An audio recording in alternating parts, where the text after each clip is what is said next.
Strike RTC. But మా బస్సులకి మాత్రం ఇది లేదు, ఒకటే వస్తుంది, హాయిగా ఫ్రీగా వెళ్తున్నాం అన్నమాట. ఎందుకు చెప్పలేము, ఎందుకు అంటే ఎటు స్ట్రైక్ కాబట్టి బస్సుల కోసం వెయిట్ చేయకుండా జనాలు ఆటోలు వాటిలో వీటిలో వెళ్ళడం వలన ఈ వచ్చే 1-2 బస్సులకి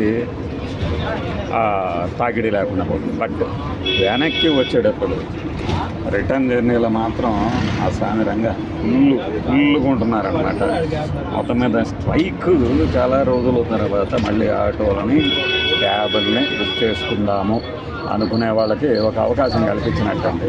అయితే రేట్లు అయితే వాచిపోతున్నాయి అనేది ఎక్కువ మంది చెప్తున్న మాట.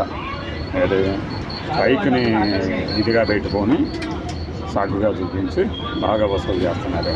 నేను మొన్నటిదాకా ఫ్రీగా తిరిగాను, దానికి ఏమంటారు లేడీస్, అదనమాట.